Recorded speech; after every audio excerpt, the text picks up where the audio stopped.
আসসালামু আলাইকুম। আজকে রান্না করব খাসির মাংস, একটু রেজালা টাইপের করে। তো এইভাবে রান্না করে দেখবেন, খেতে খুব মজা লাগবে। তো প্রথমেই হচ্ছে আমরা এখানে 1 কেজির মতো খাসির মাংস নিয়েছি। মাংসটা ভালোভাবে ধুয়ে নিয়েছি। এখন দিয়ে দিলাম রসুন বাটা, আদা বাটা এবং একটু পেঁয়াজ বাটা, তারপর দিয়ে দিলাম বাদাম বাটা। এখন দিয়ে দিব হচ্ছে জিরার গুঁড়ো, তারপর দিয়ে দিলাম এলাচ, দারচিনি, তেজপাতা। এখন দিয়ে নিব রাঁধুনির হলুদের গুঁড়ো এবং মরিচের গুঁড়ো। এই পর্যায়ে দিয়ে দিব স্বাদমতো লবণ। লবণ কিন্তু আপনারা পরে দেখেও দিতে পারবেন কম বেশি হলে। তো এই যে লবণ দিয়ে নিচ্ছি, তারপর দিয়ে নেব কাঁচা তেলটা। মাখানোর মধ্যে কাঁচা তেলটা অবশ্যই দিতে হয়। এখন দিয়ে নিচ্ছি শুকনো মরিচ বাটা, আগে থেকে এটা বেটে রেখে দিয়েছিলাম। এই পর্যায়ে দিয়ে দিচ্ছি পেঁয়াজ কুচি। তো এখন সবগুলো ভালোভাবে মাখিয়ে নিতে হবে। আমাদের মা চাচিরা বলে হাতে মাখালে নাকি খাবারের স্বাদ আরও দ্বিগুণ হয়ে যায়। তো আমি এখানে ভালোভাবে হাতে মেখে নিচ্ছি।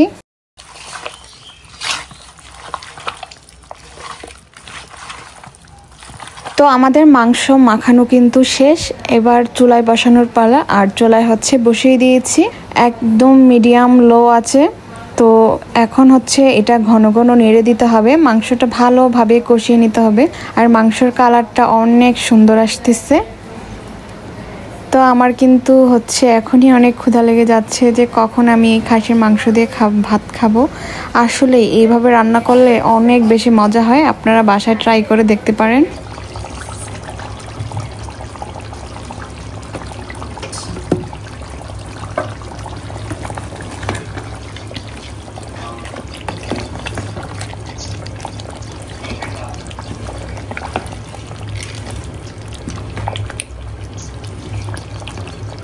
মাংসটা কিন্তু অনেকটাই কষানো হয়ে গিয়েছে। এই পর্যায়ে দিয়ে দিয়েছি কাঁচামরিচ, আর এখন দিয়ে দেব গরম মশলা, যেটা দিলে হচ্ছে এটার ফ্লেভারটাই হচ্ছে চেঞ্জ হয়ে যাবে। তো আমরা হচ্ছে আধা চামচের মতো গরম মশলা দিয়ে নিয়েছি। এখন অনেক সুন্দর একটা ফ্লেভার আসতেছে।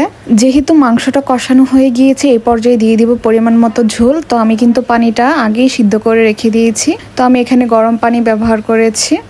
তো আমি পরিমাণ অনুযায়ী হচ্ছে পানি দিয়ে নেব। তো মাংসের ঝোল দেওয়ার পর কিছুক্ষণ আরও কষিয়ে নিতে হবে। তো এখন চুলার আঁচটা আরও একটু কমিয়ে দিয়েছি। এইভাবে কিছুক্ষণ চুলায় রাখতে হবে। তো আমাদের রান্না কিন্তু প্রায় শেষ। এখন চুলা থেকে নামিয়ে সুন্দর করে পরিবেশন করলেই হয়ে যাবে আমাদের এই মজাদার খাসির মাংস। তো সবাই ভালো থাকবেন। আল্লাহ হাফেজ।